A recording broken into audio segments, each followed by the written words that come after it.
So you who are the hero of the Vishnu dynasty, you are Dhurye, you are holding the Vishnu dynasty, you are sustaining the Vishnu dynasty. You grant fearlessness. To whom? Charan, in fact, you grant fearlessness to anyone, Charanam Yusham, those who take shelter of you, your lotus feet. Samskrute Bhayam. That I'll do it. you grant them fearlessness from material existence itself. And then, what are you doing? Little shift so that I can have both your writing and your understanding. Better I'll shift there then. This way, it's not going to stay. I'll shift there if you don't mind. This is good right now. It's got tilted. We'll have to adjust So we'll it. change it. Yeah, it's complicated. No, it takes time. No, to no, no. adjust. If So you done. It's done. 2 seconds is done.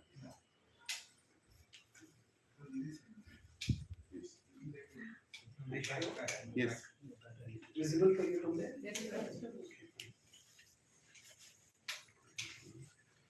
So, Karasaroruham Kanta Kamadam. They're saying that your lotus feet, lotus hands basically, palms. Kara Saroruham Kanta Kamadam, O lover, O Kanta Kamadam.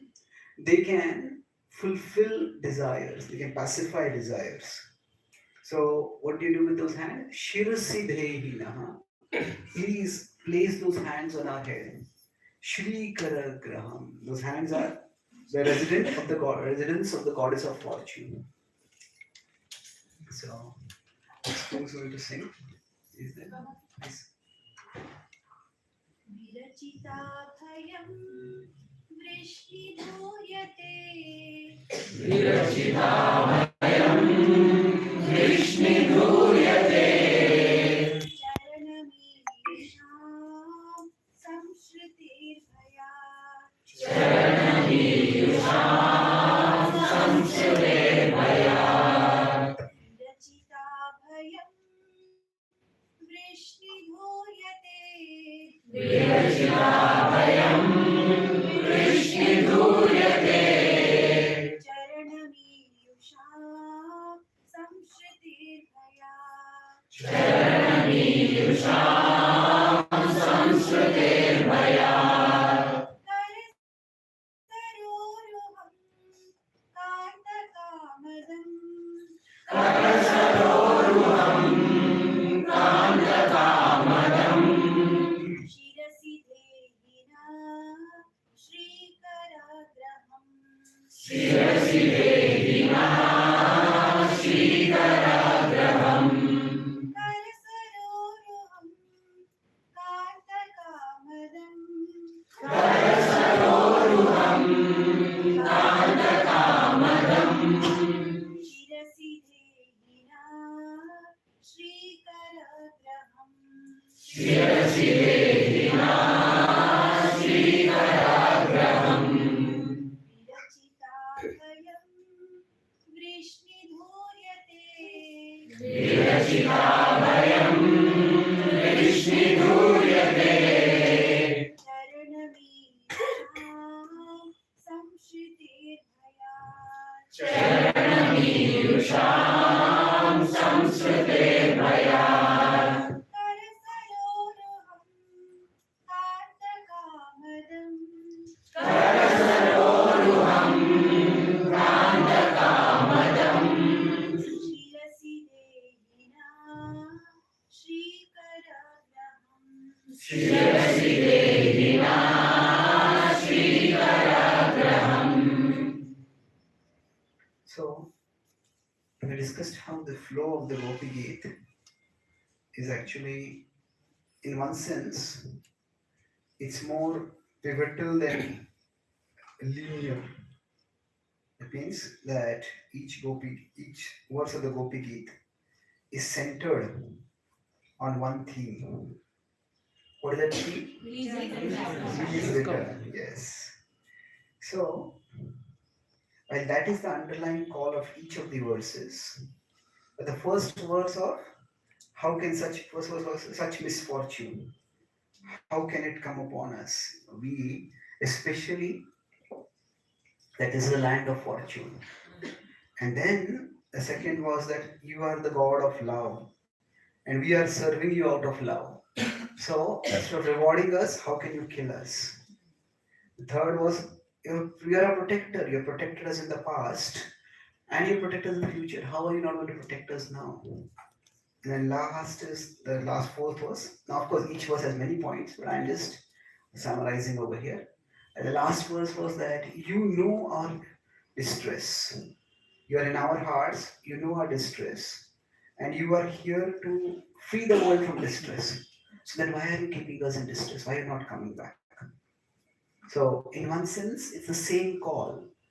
Now we could also look for a linear flow.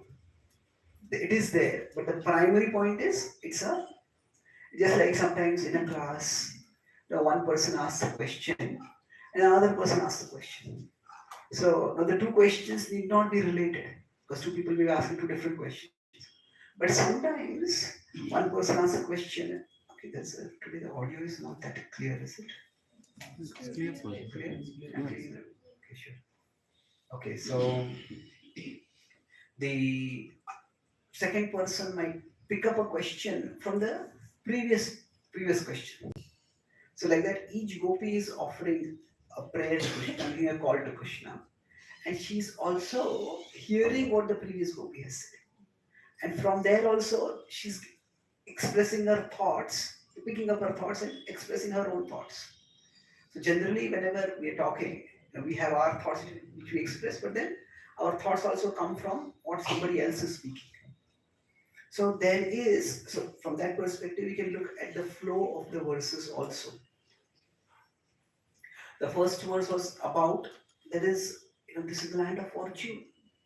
Even outsiders, like Lakshmi Devi comes and gets fortune. She is the goddess of fortune, but she comes and gets fortune over here. So how are you letting us be unfortunate? The second verse was, this is all the more unbecoming for you because you are known as the God of love and we are serving you out of love. So in that sense, there is a flow over here. That it's unbecoming for a God of love to punish those out of love, for serving out of love. And then I say, even if you don't value our love, but still somehow or the other you have protected us in the past. Even if we don't really love someone, if somebody is in distress, we're just going along the road and we see somebody else, there's accident or somebody is lying on the road, we might just get out and say, should I take you to the hospital? At a basic human level, it's like a basic concern, Krishna. And you have shown us concern. You have protected us in the past. So why would you not protect us now? And then that Krishna has protected us, and then we say that, okay, that it's as I said in the previous verse that it's your own karma. But still, Krishna, you relieve distress. You are the reliever of distress, irrespective of whether people are suffering because of their karma or whatever else. So relieving distress is your very purpose in coming here. You are the reliever of distress. So now this verse carries on from the theme of Sattvatam-pati, that you appeared in the Satvata dynasty. So there, basically they are saying that this theme will carry on in the next verse also. But it's you have appeared in a glorious dynasty, and in this verse we have the word Vrishnidhuryate. Come in the first line. Last line of that previous verse is Sattvatam. And now here it is Vrishnidhuryate. So you are belonging to a glorious dynasty. And then they're picking up the theme from that. And they're saying that please grant us fearlessness. You grant fearlessness. So here they are, in one sense, appealing to the Kshatriya in Krishna. They're saying that you grant fearlessness and we're all alone in the forest. So now again we see in this verse, there is this combination of Aishwarya and Madhurya. This comes consistently each word of the Gita. So for example, they are acknowledging that Krishna, they're talking about Krishna in very informal terms. One is that just referring to him as Vrishni. That reference indicates that okay, you're not just one among us, you are a great king. You are a royal prince. And then you are not just royalty, you are divinity manifesting as royalty. So this refers to the royalty of Krishna. Royalty means he's born in a royal family, a Kshatriya family. And then there is divinity. That a normal warrior protects anybody who's in India. Shatatrayati iti Kshatriya. One who protects from hurt. But you are capable of protecting from far greater hurt. You can protect from the hurt of material existence itself. So the fear of samsmrute bhayat. So again we see here the gopis are exhibiting knowledge of Krishna's material or Krishna's opulence. But it's what is they doing with it? The samsmrute bhayat, that those who take shelter of your lotus feet, you give them freedom from material existence. Now, this is a well known theme which comes in the Bhagavatam at many places, that the glory of the lotus feet of the Lord. Now, the references, as we move forward, we look at references to Krishna's bodily parts. There was a reference to his eyes before. Right? It's exquisitely beautiful. Other is glance, drishya. That it's like an exquisitely formed lotus flowers whirl, autumnal lotus flowers whirl. Now, we will see that there are other references to the glance and the eyes also. There are references to the feet also which will come. But we will see that some references to the same part are in Aishwarya, Sama and Madhurya. It means with focusing on greatness and focusing on sweetness. So now they're saying this here, that you protect from material existence. Karasaro ruham. So now, okay, your lotus feet protect. Now what is happening is that the gopis have a very intimate relationship with Krishna. And say sometimes, say somebody may be much more senior to us, but they act very friendly with us. And then sometimes we also act friendly with them. But then if suddenly their behavior changes, then we start wondering, was I too familiar with this person? Have they taken some offense now? So then, should we act friendly or should we act reverential? We're a little torn. It's sometimes people change their moods very rapidly nowadays. So, which way should we act? So, the Madhurya, this typical flavor of the relationship. But it is in general that when the other person has behaved in an unexpected way, then we don't know what is expected in that. So it's almost as if they say are not dangerous. Just sometimes the danger that is posed by the tiger simply increases the intimacy between the devotees. Devotees will take shelter of Krishna. So the gopis are not afraid of that danger. So when they are saying abhayam, that please grant us abhaya, fearlessness. Now we say that bhajahure mana abhaya charana. Just remember Krishna. That remembrance of Krishna itself will grant fearlessness. And the gopis are always remembering Krishna. And yet they are saying, Krishna, you please grant us fearlessness. So, doesn't remembrance of Krishna itself bring fearlessness? Well, there are different kinds of emotions. There is fear in material existence that comes from largely attachments. So, there is desire and fear. They generally go together. Krishna talks about Vita, Raga, Bhaya, Krodha. So generally, whenever we have desire, raga, I want something, I'm attached to it. Desire is something which comes and goes. Raga is much more deep rooted, attachment.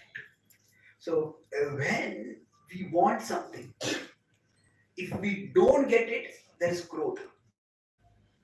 Why did I get it? Why did things go wrong? Why is the world so unfair? But he said that if we want to focus our mind on Krishna, we need to come out of this vortex. Manmaya mamupashita. Vitaragavaya krodham. Manmaya mamupashita. Bhavo Gyan Tapasa Puta Mat Bhavamavata.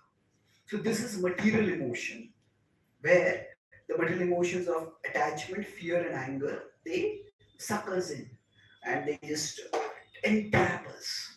One emotion, other emotion just goes on and they get trapped. Dhritarashtra is an example of being caught in this emotional vortex.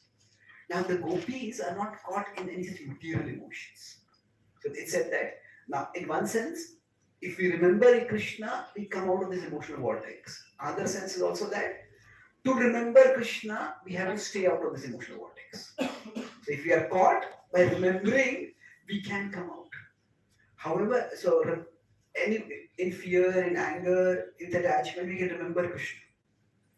The possibility of remembering Krishna is there in any emotional situation.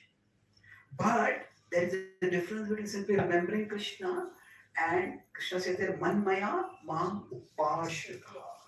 That means not just remember me, but take shelter of me, become absorbed in me. Shelter means it's like we're steadily remembering Krishna. So that steady remembrance is possible when we stay out of the emotional vortex. It like say somebody's gone to some some fair or some Disneyland or somewhere. Now they just want to have fun over there. And if it rains, they find some shelter. It's good to have the shelter in the rains. But they're not the shelter is just so that till the rain goes away. They're not interested in the shelter per se. They're interested in the Disneyland. So as soon as the rain stops, immediately they're going to go back and okay, look at various things. So for us, sometimes Krishna is like the shelter. I want to enjoy in the world, but when there is trouble, I want to think of Krishna. It's good, at least that time we get some relief. But that kind of shelter, that kind of taking shelter of Krishna is not really shelter. In the sense that as soon as the danger goes, again we are going to go and think of other things. But Manmaya Mam Upashi, that means hey, this is not just a temporary shelter from the storm that is there. This is my home. This is where I want to be. So when that happens, then a person is actually not just thinking of Krishna, but they're trying to think of Krishna all the time. They may do various things, but their purpose remains Krishna. So maybe when this comes back, when the power comes back, I'll draw certain things. But you can imagine negative axis where there's an emotional vortex. And then from that negative axis, we come to a 0 point, which is the shelter of Krishna, which is remembrance of Krishna, that frees us from this emotional vortex. However, the purpose of bhakti is not to be just free from emotions. Yes, we want to be free from emotions caused by attachment from things in this world. But bhakti is about being filled with emotions. Filled with emotions in relationship with Krishna. So that is the positive axis. In the positive axis, there are emotions that are primarily centered on Krishna. They are related with Krishna. And those emotions are enriching. They deepen our relationship with Krishna. So Mother Yashoda and Krishna commits a mischief or she gets some complaints about Krishna or Krishna has disappeared. She feels anxiety at that time. And that anxiety is different from the anxiety of material existence. That anxiety actually increases her remembrance of Krishna. It in fact intensifies, increases, magnifies, whatever word you want to use. It does that for her remembrance of Krishna. So there, the fear is for Krishna's sake. It's completely Krishna-centered fear. So when the gopis are saying over here that Virachita Abhaya, that Abhaya, what is the fear that they are talking about? This could be understood also at multiple levels. So first level we discussed is, it is not that the fear is not like the fear of this world. But the second level is that it is in any close relationship, one of the biggest fears is the fear of rejection. Sorry? Separation. Separation. Okay. It's much more than separation, it's rejection. That the other person might reject. It can happen in any relationship. And if we feel reject, if we fear also being rejected in a relationship, that's very painful. In fact, there are various surveys that have been done about fear, and to whatever extent data is available and whatever extent data is reliable, they try to find out top 10 fears of people in the 21st century, the 20th century, 19th century, like that. It could be speculative, but it is that indicative. There are two kinds of fears, they said. One is the fear of terrorists, which is typical in the 21st century, and second is the fear of rejection. Now, this fear is always there, but in today's world, relationships, all kinds of relationships are becoming much more unstable. And so it's a big fear. So the gopis' fear is it that Krishna has rejected us in honor. That fear of rejection can be a very deep fear. In fact, when somebody feels rejected, they can become completely devastated. And it can happen not just in a romantic relationship, a divinely romantic relationship. It can happen in a relationship. Now we are trying to serve some devotee, and we do some service, and then the devotee doesn't even notice us. Then we feel rejected at that time. So we all can feel rejected at that. That's a great fear. So is the other gopis saying, Krishna, you come back and then protect us from, save us from the fear that we have been rejected, and you have not rejected us. That can be a devastating fear. However, it's much deeper. See, the Bhagavatam reveals Krishna's person at a particular level. And the Goswamis, they, the Gaudiya Vaishnava Acharyas, they have insights which are there in the Bhagavatam, but they are implicit. They are not explicit. And they are made explicit in the Gaudiya Vaishnava Acharyas commentaries or retellings. So, for example, in the Talvan pastime, the Gopas say on these fruits. So actually, they Krishna wants fruits, and they see that they want to give the fruits to Krishna. But they say, Krishna, these fruits are so nice. But it is Krishna's pleasure. They are asking for those fruits. So similarly, are the gopis feeling that, oh, Krishna has rejected us and gone away? And yes, that is there, but it's deeper than that. The company. And then now Krishna has gone away.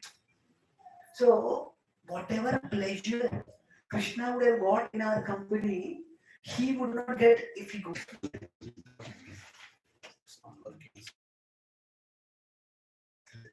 You have quite a bit of backups. Yes, spare project. So we were discussing about how the first level is gopis are not afraid of material level. Second is it oh Krishna has rejected us? Yes, that is there, but their emotion is not centered on them, it is centered on Krishna. That Krishna is unhappy. Krishna is unhappy. And that is what is making them unhappy. So if I have done something which made you unhappy, we'll correct it. But please come back. So generally there are okay.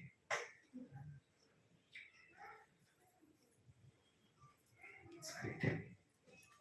I'm no longer unhappy now.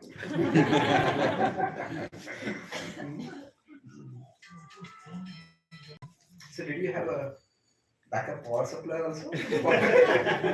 Try to do something. The generator power is connected to the generator power. Only one point was working, so somehow dragged it. It's quite resourceful.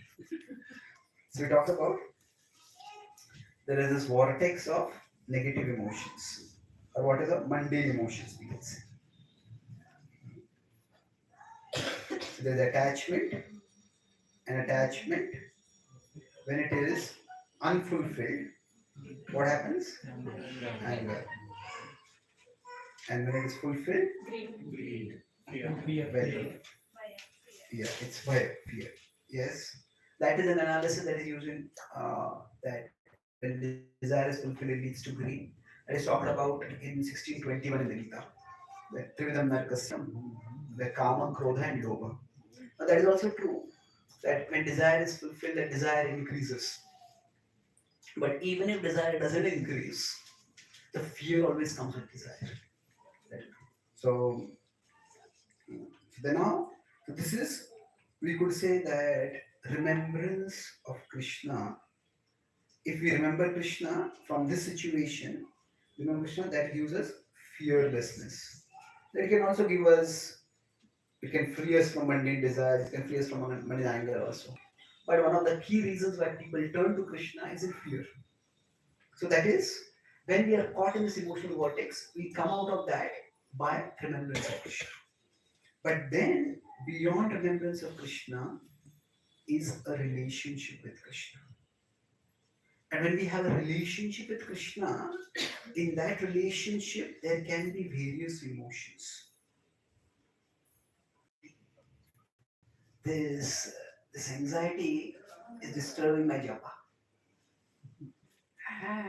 He was actually trying to tell Prabhupada, I can't go to this service. He wanted to go to America and preach. Prabhupada said that.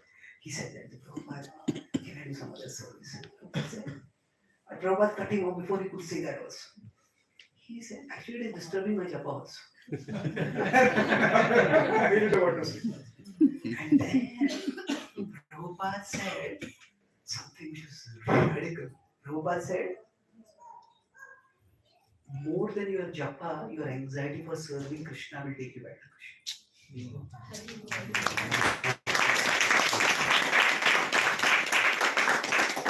That does not mean during our japa we start being anxious.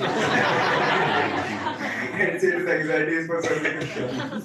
But the point is that yes, we chant, and yes, our mind is agitated and we want to calm and focus our mind. That's important, no doubt.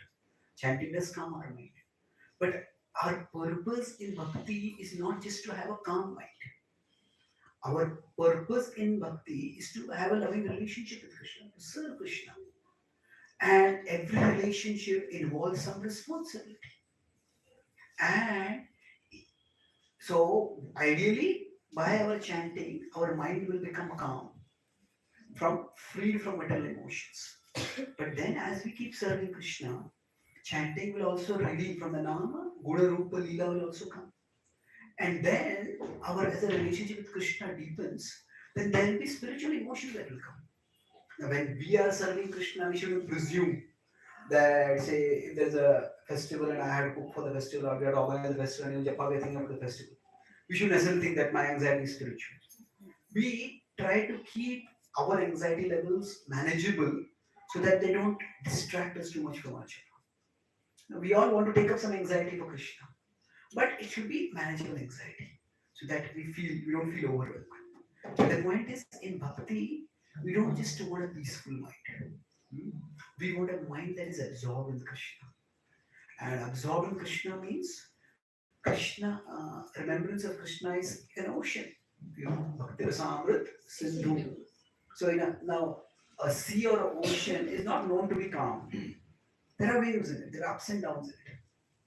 So like that, there will be waves of emotion. And so the gopis' fear, it's definitely not this kind of fear. So the gopis' fear is, okay, let's put it this way. The gopis' fear, it is not mundane.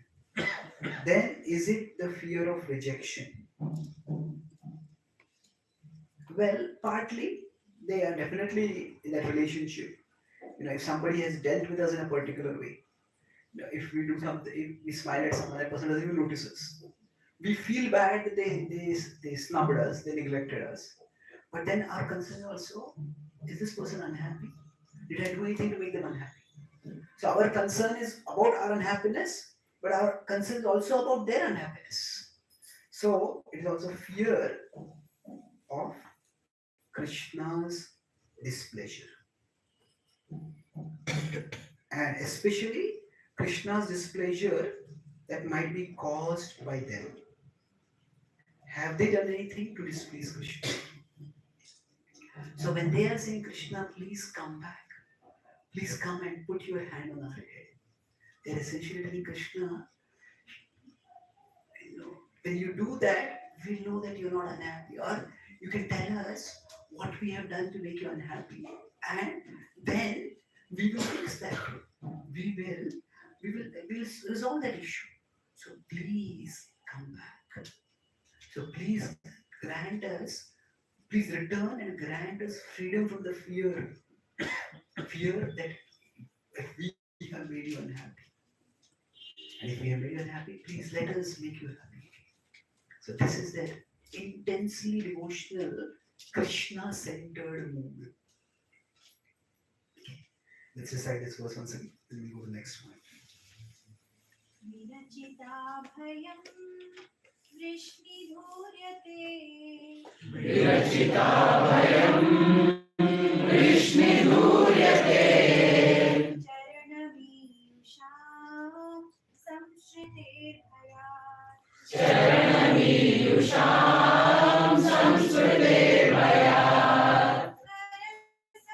हरसरोरुहं कान्तकामदम् हरसरोरुहं कान्तकामदम्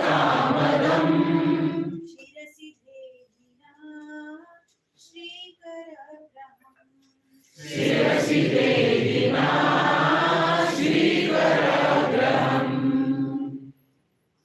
So now, the gopis are now saying that Krishna, you're not just protector of the world.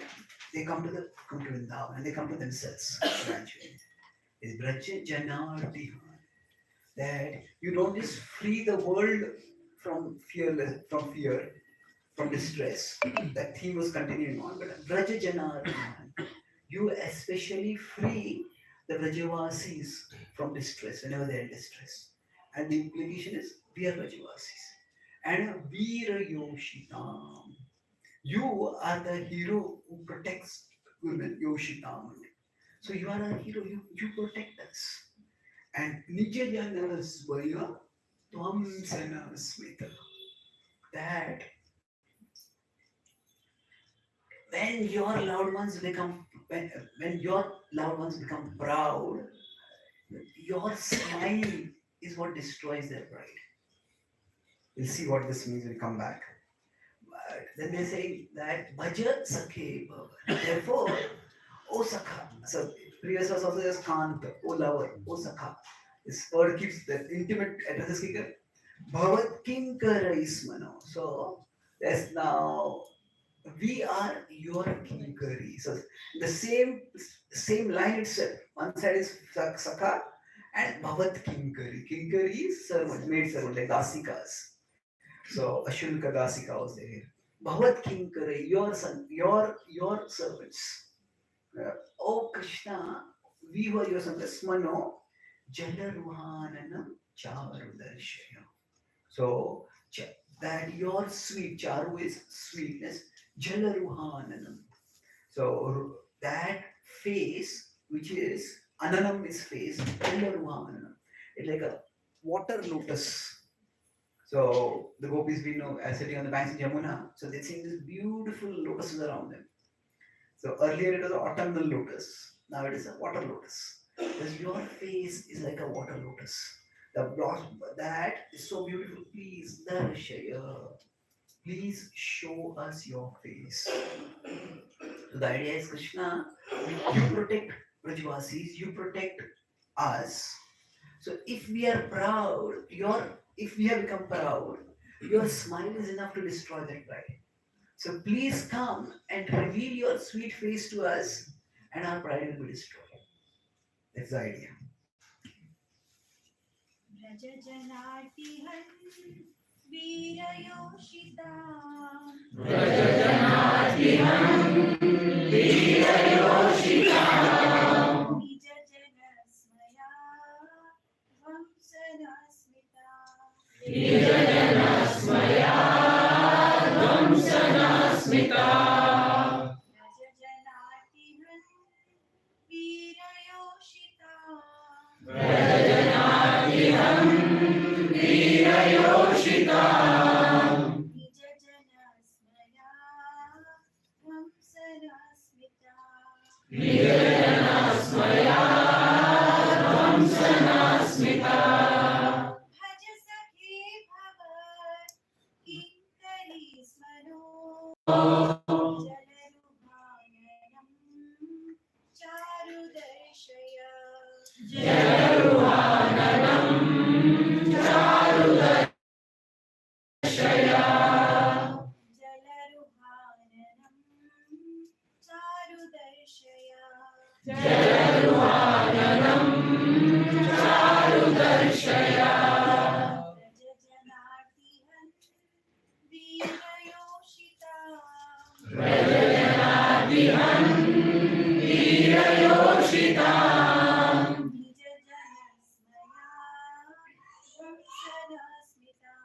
Viranasmaya Dhamsanasmita Bhaja Sakhe Bhagat Kinkari Smano Bhajasake Bhava Kinkari Smano Jalaruhananam Charudarshaya Jaruhananam Charudarshaya.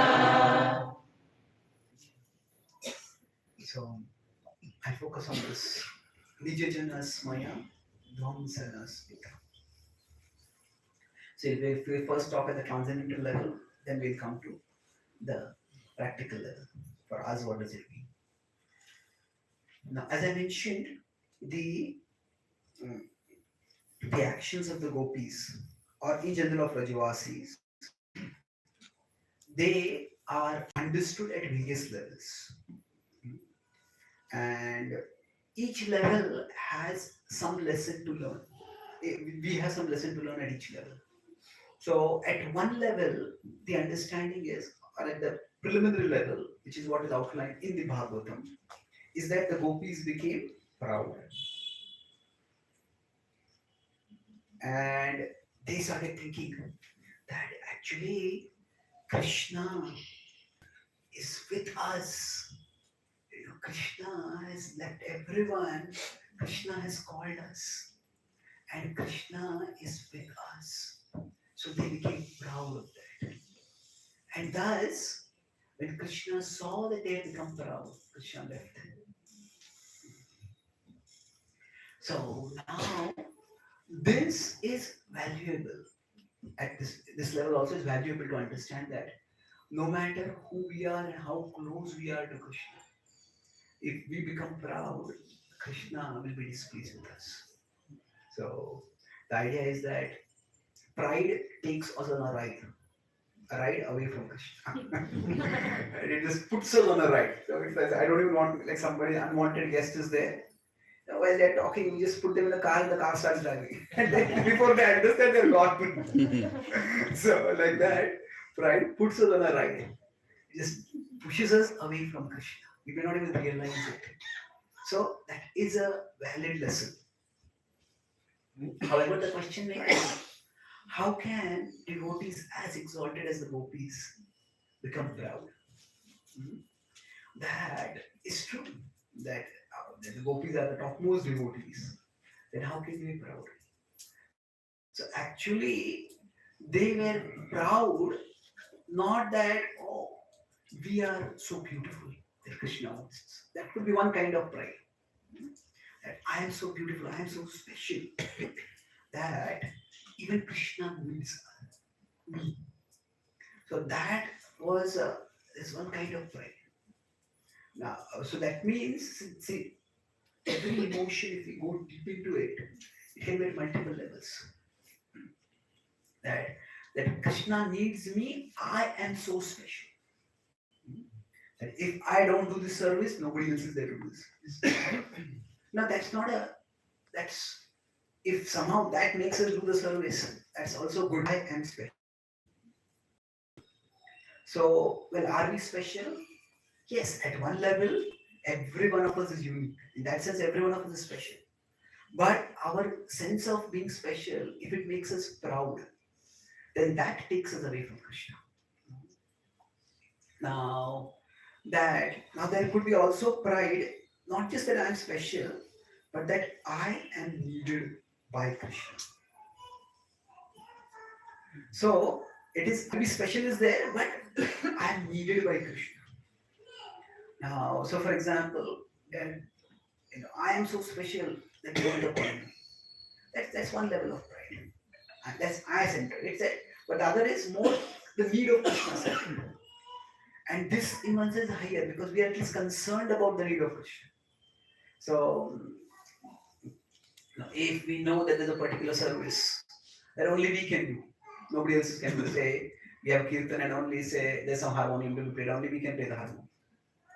And then there is a sense of identity that comes by that, a sense of speciality.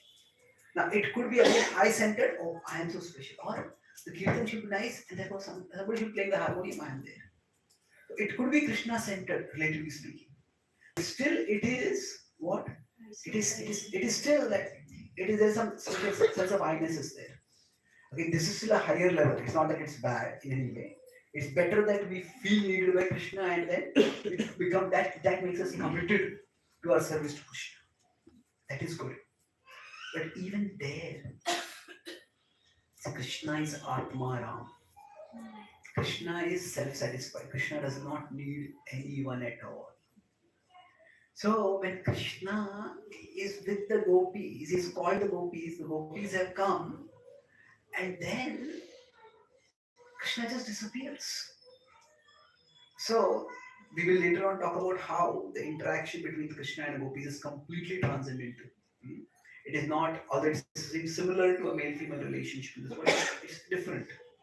But the point is here, Krishna shows that he is not dependent on the gopis. Just when the Raslila is about to happen, their meeting is going to come toward its climax, Krishna just disappears. So Krishna shows his independence. That Krishna doesn't need any one of us. Although to be feel needed by Krishna is a more advanced stage, the gopis' emotion was not even at this level. It was there. That's also a lesson to understand. But Anandam Champu, Kavikarnapur uses an amazing explanation. He says that while all the gopis were dancing with Krishna, at that time the gopis were delighted. But then the gopis observed that Krishna is with all of us, and yet, while all the gopis loved Krishna, all the gopis also knew that no one's love for Krishna is as special as Radharani's love for Krishna. So the gopis wanted, out of their love for Krishna and out of their love for Radharani, they wanted Radharani to be highlighted. And thus they acted as if they were proud. And when they acted as if they were proud, so that Krishna left them. And then Krishna went alone with Radharani. So that this way they actually wanted to glorify Radharani. Say if a spiritual master or something, a devotee comes, so that spiritual devotee meeting with everyone. And everyone wants to meet and spend time with the spiritual masters. But then, if we know that there's one devotee is very special, maybe that devotee is very close to the spiritual master, or that the devotee is in some need because he's getting the spiritual master, then we may all want time, but we'll all say no. We'll say, Maharaj, can you please spend time with this devotee? Now, we would all love to have time, but we would like to, that devotee to get the special attention. So, like that, the gopis are feeling that Krishna should give some special attention to us. So, it is not pride, it is service attitude. It is the service attitude of Krishna towards of Radharani towards, of gopis towards Radharani. And then when Krishna goes with Radharani, Radharani is delighted. Oh, Krishna is exclusively with me. But then Radharani is so happy. And then she's thinking, but what will be the state of my Sakhis? They will be devastated. They will be devastated, isn't it? And she started thinking, Krishna should be with them also. How can I enjoy Krishna's company alone? I want Krishna to be with all of them also. So it's like, say, we invited our spiritual master. The spiritual master comes in, and just before the class, the spiritual master says, just one devotee, let's talk. Now that devotee will actually feel special, selected to be talking privately. But the talk just goes on and on. It's little Maharaj. The devotee is also waiting for the class. So it's like on one side, Radharani is relishing that specialness. But she's also thinking everybody else is missing. So what Radharani does is that she's thinking, Krishna has called me, but Krishna, I don't want to disrupt Krishna, but at the same time, I don't want to deprive the Sakhi also. So as Radha and Krishna are going deep into the forest, so Radharani starts making various reasons for slowing down. She says, Krishna, that flower is so nice, can you get that flower? And now Radharani has deliberately chosen a flower that is high up. And then Krishna looks at it, Krishna says, reach it. And then it's way high up. And Krishna says, okay, I'll pick you up. And he picks Radharani up. And Radharani is taking it, again delays it. It's still higher. And Krishna picks Radharani up, and then finally she reaches the flower. And then Radharani says, Krishna, can you put this flower on me? And she says, okay, not here. You put it here. So now Radharani can see here being a little finicky, a little demanding. But her point is, all this, she knows that all the gopis are searching for them. She wants to make sure that they are going slowly ahead. So she is basically delaying. They are going to the forest. And for later on the verses that will come, that Krishna's footprints are dharani mandanam deyamapati. That they are the footprints of Krishna and Vrindavan are like monuments. They are ornaments for the earth. So when Radharani gets Krishna to lift her up, what she's also doing is for the Sakhis, that their footprints will be marking the earth, and there will be deep footprints. So some footprints are missed, this will not be missed. So she's actually thinking of all the Sakhis, and then she is longing that they also get to be with Krishna. Prabhu, can you repeat that footprint thing? I didn't understand. What do you No, when say Krishna lifts Radharani up, Yeah.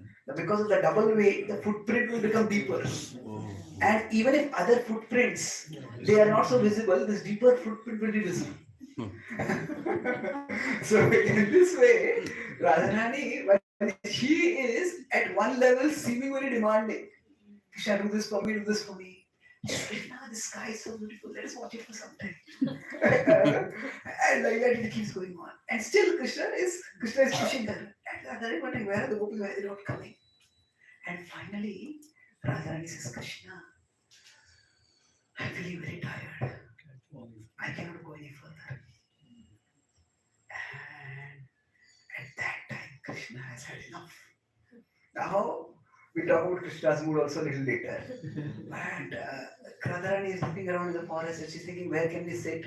Where is a comfortable place for Krishna to sit? And she says, Krishna, I cannot walk any further. Now, her mood is that we will sit down. And Krishna takes it differently. And Krishna says, because this is a forest, I cannot get a palanquin for you. So you climb on my back, and I'll carry you. And now sometimes when somebody speaks, that tone also speaks a lot. If somebody says, that say, if a wife says to her husband, you don't love me. I love you!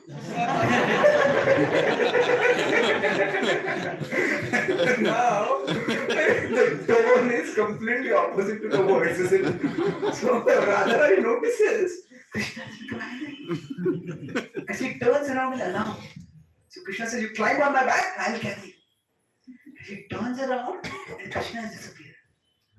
And she's frantic. Where is Krishna gone? Where is Krishna gone? Starts searching everywhere. She starts running like mad. And then she realizes that Krishna has got angry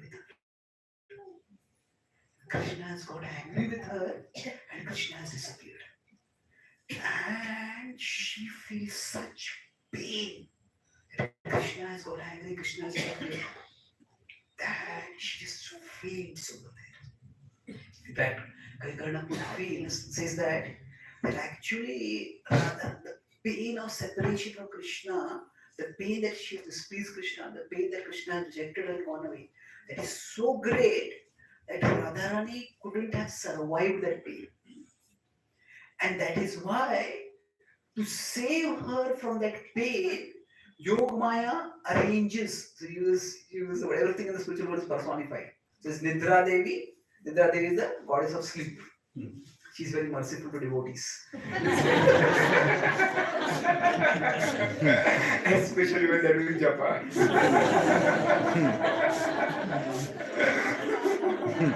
So there's Nidra Devi, and he said in Vrindavan there is also Murcha Devi. Murcha is the goddess of fainting. So he said that Radharani would have died not being able to bear separation from Krishna. So to save Radharani of that pain, Murcha Devi comes over there.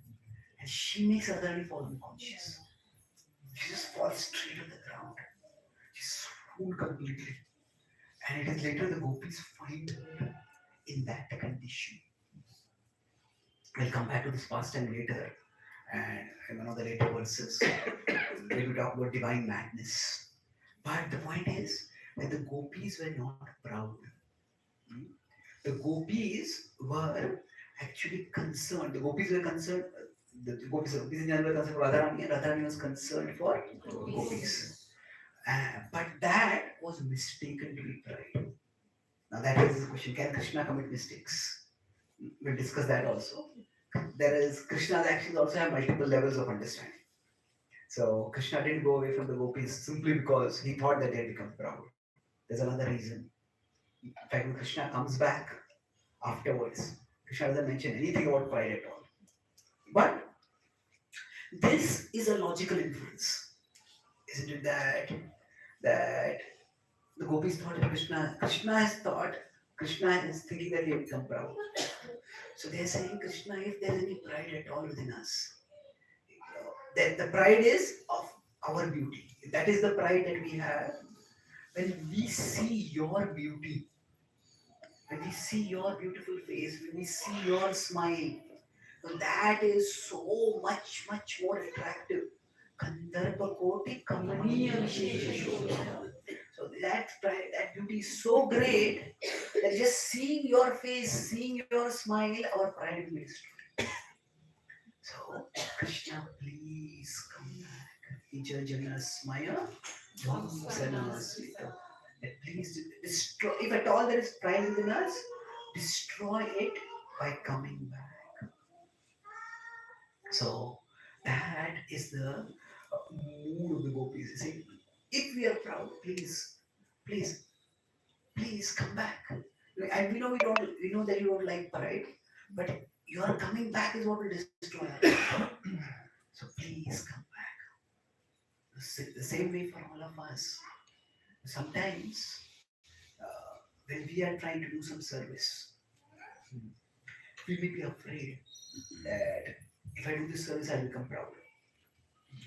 Say, if we can sing very nicely, if we can speak about Krishna nicely, we can cook nicely, whatever. We all have certain abilities and we might do some service as well. And then we always have this fear that if I do this, I will become proud. And thinking like that, sometimes we may not want to do a particular service. This is often a hesitation for devotees when they are told to preach. If I preach, I'll become proud. Well, it's possible, but there are many other possibilities also. Yes, at one level, pride is a danger when we do some service well. However, the cure for pride, if there is pride and we want to become free from pride, the cure for pride is never suppression of talent. That is not why Krishna has given us talents, so that the talent will be suppressed. The whole mood of bhakti is that we want to offer the best to Krishna. So we want to offer the best to Krishna. If we have some talents, we want to offer the best to Krishna. So even devotees individually should not be thinking like this. And even those who are engaging others should not be thinking like this. Like somebody is a good singer, and you don't sing because if you sing, you become proud. No. The idea is that everybody needs to be engaged in Krishna's service. The cure for pride is actually purification of intent. It is not separation of talent. That it is, why am I doing this? Am I doing this if I'm singing? If I'm speaking about Krishna? Is it so that everybody will come and praise me, how nicely you speak, how nicely you sing? Or is it actually to serve Guru and Krishna? It is to please Krishna, to share Guru's message. So now we may say for us, it is obviously should be the second. It should be the second, but there's also the first all the time, isn't it? We also want to be praised. We also want to be We also want to be glorified, recognized. So now the purification of intent, how is that going to happen? The key to this is actually the experience of Krishna. We will never become purified simply by not doing service. Generally, what happens is if we have some talent and we don't do a particular service we are talented at, and you say, I won't become proud. But then that service has to be done and somebody else does the service and that person gets the praise. And then our pride comes out in a distorted form as envy. So somebody does very nice kirtan or gives nice class.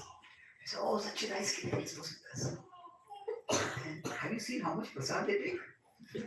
So somewhere we try to minimize them, somewhere we try to pull them down. So that pride won't just go away automatically. So when one devotee is being glorified, if inside is not coming to minimize that devotee, that's some indication of jealousy or envy being there. So the cure for this is actually we do the service. And when we do the service, that service will actually give us the experience of Krishna. Once a devotee was doing kirtan and Prabhupada was in the same temple and Prabhupada was in the temple for taking darshan. And while the devotee was doing kirtan, Prabhupada just passed by him and patted him on the shoulder. Nice kirtan. And then Prabhupada looked at him and said, let me share my heart with Prabhupada. And he said, but Prabhupada, sometimes I feel proud. And Prabhupada is again patted. What's wrong with that? No problem. Now we say, there's so much wrong with pride, isn't it? It's a demoniac quality in one sense, in the 16th chapter. Nambodhar Pabhimanascha. Krishna talks about 3 variants of pride. Like we have COVID variants, Krishna talks about pride variants. So, it's quite interesting about those 3 variants of pride. But anyway, pride is, Krishna talks about it. Suddenly,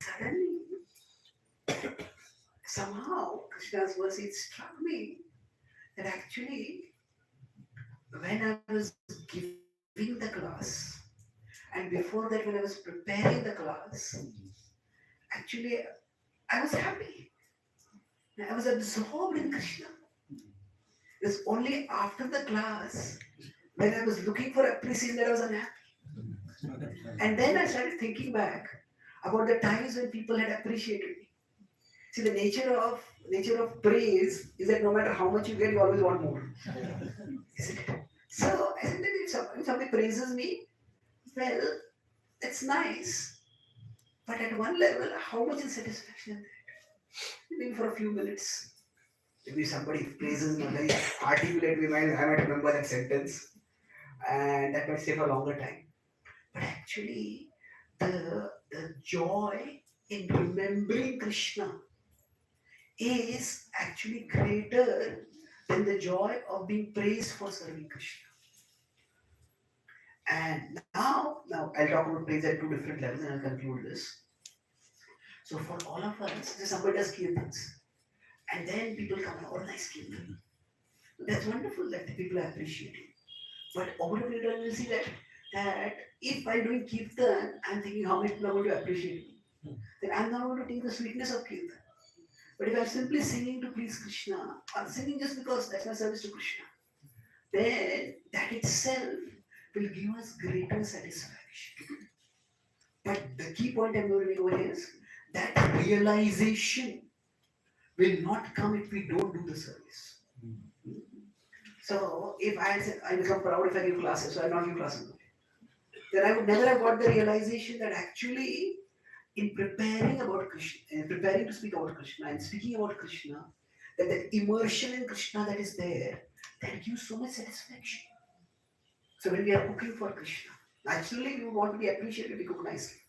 But in cooking for Krishna, in any service for Krishna, there is great absorption, there is great satisfaction in that absorption. So it is for us, Nijajana Smaya Dhammasana Smita.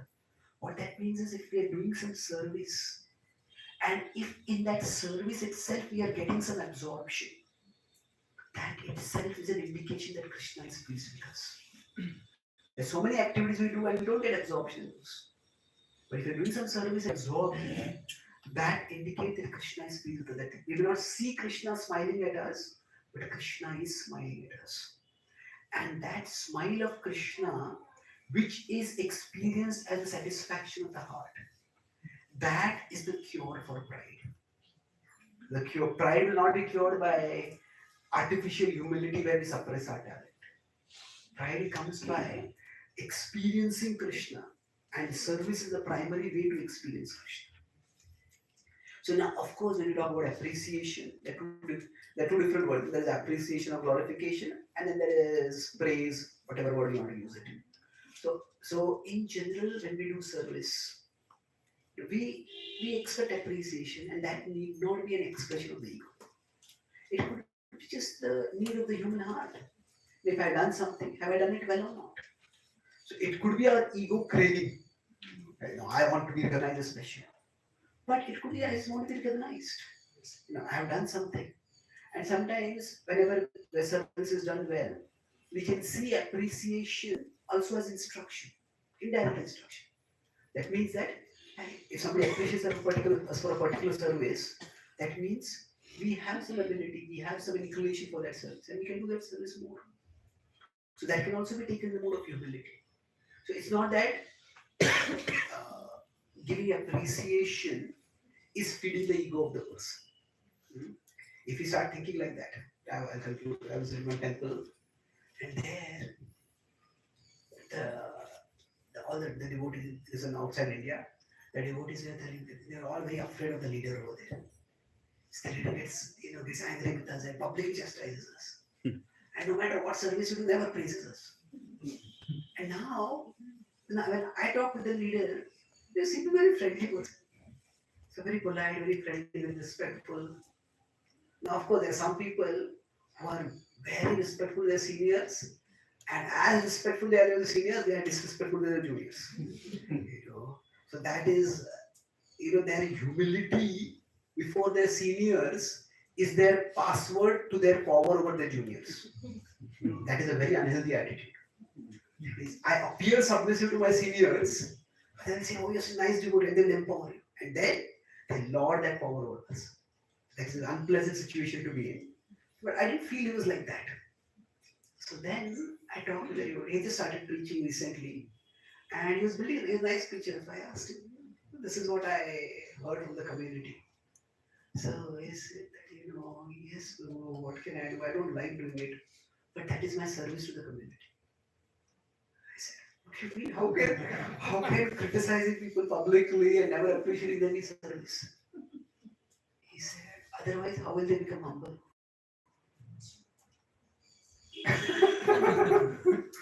And I want them to grow spiritually, I want them to become humble. I told him, Prabhu, we are meant to make ourselves humble, not anyone else humble. See, there's a big difference. There is humility and there is humiliation. And the two are very different. See, humility is like fasting. It's voluntary. And humiliation is like starving. It is forced. So now, somebody may fast for religious reasons, somebody may fast for health reasons. Fast when it is done voluntarily, it is doable. But when it is forced, it becomes very unpleasant. So our philosophy is, yes, everybody has to cultivate humility. But it is amanina manadena. It is, I seek no respect for myself, but I give respect to others. So if we make it our mission to make each other humble, make ourselves humble. If we start making others humble, we'll hear a lot of rumble.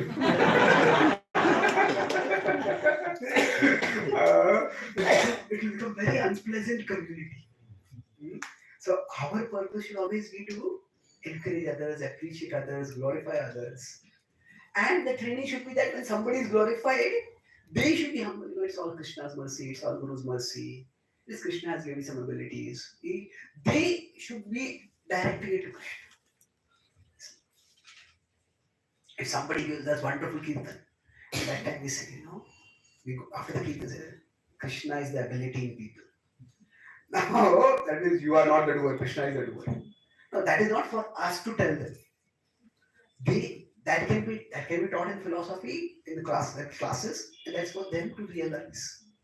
If somebody has talent, we shouldn't minimize them by saying it's not your talent, it's Krishna's talent. That would be very impersonal. So humility is something just to be voluntarily cultivated. And that comes through Krishna consciousness. That comes through remembering, not by thinking that I'm not special, but what makes me special comes from Krishna. And what makes me special is meant to take me toward Krishna, not away from Krishna. So when we say don't feel special, that doesn't mean that we should have no sense of self-identity or self-worth. Yes, so it's what makes us special. And we all have some things which make us special. So what makes us special? It comes from Krishna. And it is meant to take us to Krishna. So to the extent we understand this, to that extent, we will be free from pride. So in general, in our interactions, we appreciate each other, we thank each other, we glorify each other, and we do it generously. And that way, we all will have a very warm, loving community. And the world itself, by its nature, will make us all humble. If we preach, it's possible that we can become proud, but it's more likely when we preach, we'll also become humble. Because sometimes, nobody will come when we are preaching. Sometimes people come and sometimes it's like, we realize sometimes we put, like, as anybody who's a speaker, you realize that sometimes you prepare a class very well and the audience looks at you throughout the class as if they're watching a foreign language movie without subtitles. What is going on? And sometimes just give a spontaneous class and the audience says, this class changed my life. You're wondering what? It has not changed my life. So actually, we will also get that realization that I am not the doer. That actually Krishna is doing something through me. So we will get that realization through service. So to get the realization that I am not the doer, the way is not to stop doing. The way is to do for Krishna and then see how Krishna acts to us. So in that way, when Krishna smiles, when we get that higher insight, we get that higher taste, that's when pride really goes away from us. Nija jana smaya vamsana smita. So I'll summarize today. So we discussed two verses. The first verse was the first verse we discussed about how the gopis, they're lost a little bit in Aishwarya and Madhurya. So normally both are there, but here in Aishwarya they focus on his charan. That Krishna, your lotus feet. And in Madhuri they say Kanta, you are our lover. So Krishna has suddenly disappeared and they want to call him back. So then they say, Shirasi Karasaroruhagram. So they sort of settle in between. Like, please offer your lotus hands, bless us with your hands. And in this verse they're also talking about, we talk about the fear. The fear was not mundane. The fear was not just the fear of rejection. It was the fear that they had made Krishna, that Krishna was unhappy, and it was they had made Krishna unhappy. So we discussed how that there are divine emotions. At one level, bhakti takes us from negative emotions towards positive emotions. So, but in between, so peace comes. So remembrance of Krishna can bring us peace from here to here, but relationship with Krishna can actually take us beyond peace to many emotions, including fear in that relationship. Prabhupada said anxiety for serving Krishna will take you to Krishna. In the second verse, we discussed about the theme of pride. So the gopis' actions, they were not out of pride. There's one level of understanding, you can learn something from it. So now it was also the pride that I'm special, I'm beautiful. The pride that I am needed by Krishna. That is a higher level, but then beyond that it is concern for each other. It's concern for Radharani and for Radharani's concern for gopis. So it was because of that they disappeared. And so it was not pride at all. But and then we discussed also in our case, the cure for pride. It is never. It is suppression of talent will only keep us away from Krishna. So it is service that connects us to Krishna, and with our talents we do service.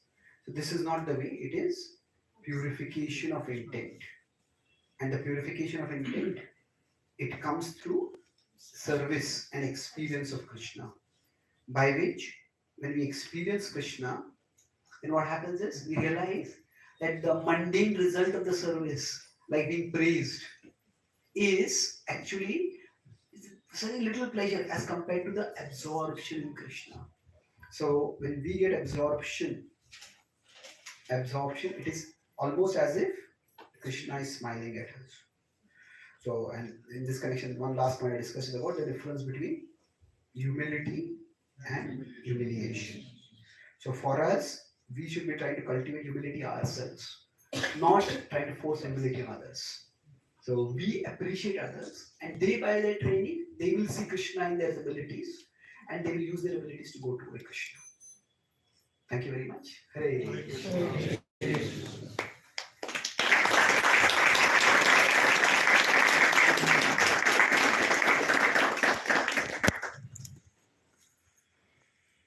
Krishna. So thank you very much again for coming. This was our fourth class today. So we still have another 5 classes to go. And we don't want those 5 classes to get over. There's so much to learn. So tomorrow's class will be in Raghurandan Prabhu's house. What is the society name? Gautami Enclave Society. Parking will be an issue. So come early. Right? I'm hearing that in the last 4 days, today is the 4th day, I don't have the latest update. For the last 3 days, 3 accidents happened. It can either be due to the ecstatic love of Krishna, or you're driving too fast to reach here on time.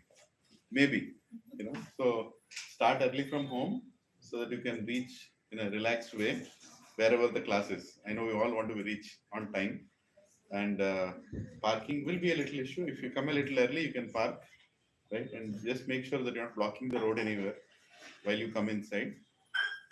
And yeah, whichever. That's okay. Whoever is comfortable, whatever. But thank you very much again. And do we have power backup in your house? Inverter? Generator. Okay. Yeah. No, the one point is there, and we use that. Okay. So let's. There is Saturday and Sunday programs also. They are scheduled in Nalagandla. I think Mahesh Prabhu will publish. And in the evening, it is also scheduled in another place. NCC. My Home Jewel, yes. And you also, these programs, so those Saturday and Sunday programs are for everyone. Sunday evening is obviously for the core congregation in the center. You can call new people also. Bro, you want to say? It's not in my home, on Saturday evening. NCC, yeah, it got changed. Yeah, to NCC. So on Saturday, Sunday programs, you can call newcomers also. But these programs in the morning are only for 16 rounders and serious devotees. So they might get bewildered hearing some high philosophy or get more questions than answers. So let's be a little mindful in our invitations. Hare Krishna. So let's thank Sirisha Mataji and Raju Prabhu for their welcoming to their house with 3 loud Haribols. Prabhuji's only reason to select this house was the size of the hall. And he showed me this hall and said, should I buy it? And obviously the only thing devotees see is how many people will fit in. So we estimated around 300. So I think today we fit in comfortably. Haribol, Hare Krishna. Thank you very much. Yeah. We'll have question answers a little bit on Sunday, right? Because we are kind of lagging time.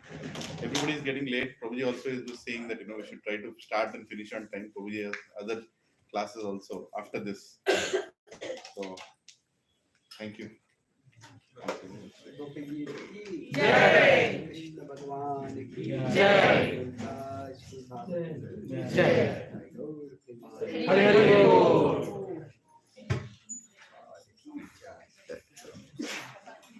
Like